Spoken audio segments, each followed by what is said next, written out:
ಮಹಾತ್ಮ ಗಾಂಧಿಯವರು 1924ರಲ್ಲಿ ಕಾಂಗ್ರೆಸ್ ಪಕ್ಷದ ಅಧ್ಯಕ್ಷ ಸ್ಥಾನ ವಹಿಸಿ ದೇಶದ ಸ್ವಾತಂತ್ರ್ಯ ಹೋರಾಟಕ್ಕೆ ನೇತೃತ್ವ ವಹಿಸಿದರು.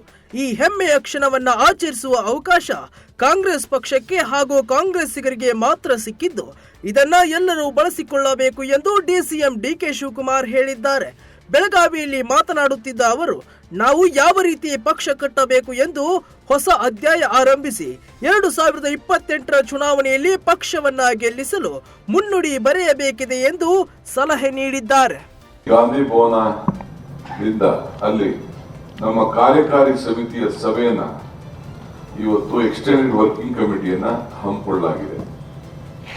ಅದಕ್ಕೆ ಮಲ್ಲಿಕಾರ್ಜುನ್ ಖರ್ಗೆ ಸಾಹೇಬರು, ರಾಹುಲ್ ಗಾಂಧಿಯವರು, ಸೋನಿಯಾ ಗಾಂಧಿಯವರು, ಪ್ರಿಯಾಂಕಾ ಗಾಂಧಿಯವರು ಮತ್ತು ಎಲ್ಲ ವರ್ಕಿಂಗ್ ಕಮಿಟಿ ಮೆಂಬರ್ಸು, ಪಿಸಿಸಿ ಸದಸ್ಯರುಗಳು, ಅಧ್ಯಕ್ಷರುಗಳು, ಸಿಎಲ್ಪಿ ಲೀಡರ್ಗಳು ಮತ್ತು ರಾಜ್ಯದ ಎಲ್ಲ ಅಧ್ಯಕ್ಷರುಗಳು, 150 ಜನ ಎಂಪಿಗಳು, ಎಐಸಿಸಿ ಸೆಕ್ರೆಟರಿಗಳು, ಇಷ್ಟು ಜನ ಕೂಡ ಆ ಒಂದು ಕಾರ್ಯಕ್ರಮದಲ್ಲಿ ಪಾಲ್ಗೊಂಡಿದ್ದಾರೆ. ನಾಳೆಯಿಂದ ಮತ್ತೆ ಚಳಿಗಾಲದ ಅಧಿವೇಶನ ಸದನ ಕದನ ರಂಗೇರಲಿದ್ದು, ಇದಕ್ಕಿಂದು ಮಾತನಾಡಿದ ಬಿಜೆಪಿ ರಾಜ್ಯಾಧ್ಯಕ್ಷ ಬಿವೈ ವಿಜೇಂದ್ರ, ಸದನದ ದಿಕ್ಕು ತಪ್ಪಿಸುವ ಕೆಲಸವನ್ನ ರಾಜ್ಯ ಸರ್ಕಾರ ಮಾಡುತ್ತಿದೆ. ಸರ್ಕಾರಕ್ಕೆ ಅಭಿವೃದ್ಧಿ ಬಗ್ಗೆ ಯಾವುದೇ ಚಿಂತನೆ ಇಲ್ಲ ಮತ್ತು ಸಮಸ್ಯೆಗಳಿಂದ ಓಡಿ ಹೋಗುವ ಪ್ರಯತ್ನ ಮಾಡುತ್ತಿದೆ. ಪಂಚಮಸಾಲಿ ಮತ್ತು ಹಿಂದೂಗಳ ಮೇಲಿನ ಲಾಠಿ ಪ್ರಹಾರ ರಾಜ್ಯ ಸರ್ಕಾರದ ಕುಮ್ಮಕ್ಕಿನಿಂದ ಆಗಿದೆ. ಲಾಠಿ ಚಾರ್ಜ್ಗೆ ಮುಖ್ಯಮಂತ್ರಿಗಳು ಸದನದಲ್ಲಿ ಕನಿಷ್ಠ ಒಂದು ವಿಷಾದ ಕೂಡ ತಿಳಿಸಲಿಲ್ಲ. ಅಧಿಕಾರದ ಮದ ನೆತ್ತಿಗೇರಿದೆ ಎಂದು ವಾಗ್ದಾಳಿ ನಡೆಸಿದರು. ಅದು ಅಧಿವೇಶನದಲ್ಲಿ ಚರ್ಚೆ ಮಾಡಬೇಕು ಅಂತೇಳಿ ಸರ್ಕಾರ ಬಯಸ್ತಾ ಇದೆ ಅಂತ ಹೇಳಿದ್ರೆ, ಸದನವನ್ನ ದಿಕ್ಕು ತಪ್ಪಿಸ್ತಕ್ಕಂತ ಕೆಲಸ ಇವತ್ತು ರಾಜ್ಯ ಸರ್ಕಾರ ಮಾಡ್ತಾ ಇದೆ ಅನ್ನೋದ್ರಲ್ಲಿ ಯಾವುದೇ ಅನುಮಾನಗಳಿಲ್ಲ. ಹಾಗಾಗಿ ರಾಜ್ಯ ಸರ್ಕಾರಕ್ಕೆ ರಾಜ್ಯದ ಅಭಿವೃದ್ಧಿ ಬಗ್ಗೆ ಚಿಂತನೆನೂ ಕೂಡ ಇಲ್ಲ. ಸಮಸ್ಯೆಗಳಿಂದ ಓಡಿ ಹೋಗ್ತಕ್ಕಂತ ಪ್ರಯತ್ನ ಮಾಡ್ತಾ ಇದೆ. ಬೆಳಗಾವಿನಲ್ಲಿ ಪಂಚಮಸಾಲಿ ಸಮುದಾಯದ ಮೇಲೆ, ಹಿಂದೂಗಳ ಮೇಲೇನು ಲಾಠಿ ಪ್ರಹಾರವನ್ನು ರಾಜ್ಯ ಸರ್ಕಾರದ ಕುಮ್ಮಕ್ಕಿನಿಂದ ಆಗಿದೆ. ಕನಿಷ್ಠ ಮುಖ್ಯಮಂತ್ರಿಗಳು, ಗೃಹ ಸಚಿವರು ಒಂದು ವಿಷಾದವನ್ನು ಕೂಡ ವ್ಯಕ್ತಪಡಿಸಲಿಲ್ಲ ಸದನದಲ್ಲಿ.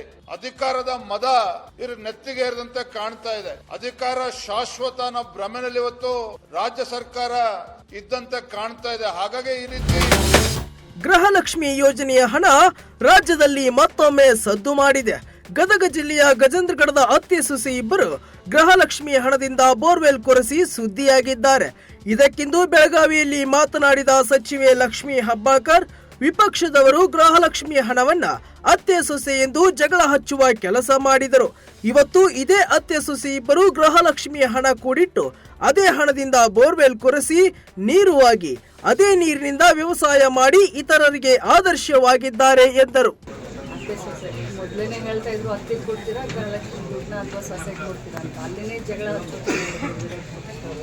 ಆದರೆ ಅತ್ತೆ ಸೊಸೆ ಬಿಟ್ಟ ಹಣವನ್ನು ಇವತ್ತು ಬೋರ್ವೆಲ್ ಹೊಡಿಸಿ ಆ ಬೋರ್ನಿಂದ ನೀರು ಹತ್ತಬೇಕು, ಆ ನೀರಿನಿಂದ ವ್ಯವಸಾಯದಲ್ಲಿ ಅಭಿವೃದ್ಧಿಯನ್ನು ಮಾಡಬೇಕು, ಅದನ್ನು ಸಂಪಾದನೆ ಮಾಡಬೇಕು, ಬಹಳ ಆದರ್ಶವಾದ ಸಂವಿಧಾನ ಅಂಗೀಕರಿಸಿದ 75ನೇ ವರ್ಷದ ಅಂಗವಾಗಿ ಲೋಕಸಭೆಯಲ್ಲಿ ನಡೆದ ಚರ್ಚೆಯಲ್ಲಿ ಮಾತನಾಡಿದ ಪ್ರಧಾನಿ ನರೇಂದ್ರ ಮೋದಿ, 2047ಕ್ಕೆ ಅಭಿವೃದ್ಧಿ ಹೊಂದಿದ ಭಾರತ ನಿರ್ಮಾಣ ಮಾಡಲು ಕೇಂದ್ರ ಹಾಗೂ ರಾಜ್ಯ ಸರ್ಕಾರಗಳು, ರಾಜಕೀಯ ಪಕ್ಷಗಳು, ಸಂಘ ಸಂಸ್ಥೆಗಳು ಮತ್ತು ನಾಗರಿಕರು 11 ಸಂಕಲ್ಪಗಳನ್ನು ಎಲ್ಲರೂ ಕರ್ತವ್ಯಗಳಂತೆ ಅನುಸರಿಸಬೇಕು ಎಂದು ಕರೆಕೊಟ್ಟರು.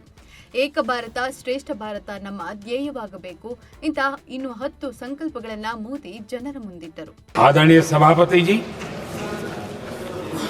भारत के भविष्य के लिए संविधान के स्पिरिट से प्रेरित होकर के मैं आज इस सदन के पवित्र मंच से 11 संकल्प सदन के सामने रखना चाहता हूं। पहला संकल्प है, चाहे नागरिक हो या सरकार हो, सभी अपने कर्तव्यों का पालन करें। ನಟ ಡಾಲಿ ಧನಂಜಯ್ ಹಾಗೂ ಧನ್ಯತಾ ನಿಶ್ಚಿತಾರ್ಥ ಇತ್ತೀಚೆಗಷ್ಟೇ ಸಖತ್ ಸಿಂಪಲ್ ಆಗಿ ನೆರವೇರಿತ್ತು. ನಿಶ್ಚಿತಾರ್ಥದ ನಂತರ ಮದುವೆ ಸಿದ್ಧತೆಗಳನ್ನ ಮಾಡಿಕೊಳ್ತಿರೋ ಡಾಲಿ ಮತ್ತು ಧನ್ಯತಾ ಇಂದು ತಮ್ಮ ಮದುವೆಯ ಆಮಂತ್ರಣ ಪತ್ರಿಕೆಯನ್ನು ಸಿಎಂ ಸಿದ್ದರಾಮಯ್ಯ ಮತ್ತು ಮಾಜಿ ಸಿಎಂ ಬಿಎಸ್ ಯಡಿಯೂರಪ್ಪರನ್ನ ಭೇಟಿಯಾಗಿ ಆಶೀರ್ವಾದ ಪಡೆದು ಮದುವೆ ಕಾರ್ಡ್ ಕೊಟ್ಟು ಆಹ್ವಾನಿಸಿದ್ರು. ಫೆಬ್ರವರಿ 15 ಮತ್ತು 16ರಂದು ಡಾಲಿ ಧನಂಜಯ್ ಮತ್ತು ಧನ್ಯತಾ ಮದುವೆ ಮೈಸೂರಿನ ಅಂಬವಿಲಾಸ ಅರಮನೆಯ ಮುಂಭಾಗದ ವಸ್ತು ಪ್ರದರ್ಶನ ಗ್ರೌಂಡ್ನಲ್ಲಿ ಅದ್ದೂರಿಯಾಗಿ ನಡೆಯಲಿದೆ.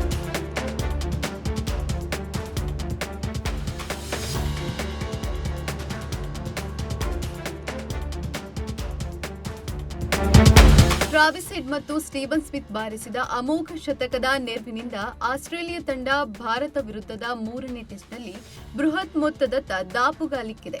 ದ್ವಿತೀಯ ದಿನದಾಟದ ಅಂತ್ಯಕ್ಕೆ 7 ವಿಕೆಟ್ಗೆ 405 ರನ್ ಬಾರಿಸಿದೆ. ಸದ್ಯ ಅಲೆಕ್ಸ್ ಕ್ಯಾರಿನ್ 45 ಮತ್ತು ಮಿಚೆಲ್ ಸ್ಟಾರ್ಕ್ 7 ರನ್ ಗಳಿಸಿ 3ನೇ ದಿನದಾಟಕ್ಕೆ ಬ್ಯಾಟಿಂಗ್ ಕಾಯ್ದುಕೊಂಡಿದ್ದಾರೆ.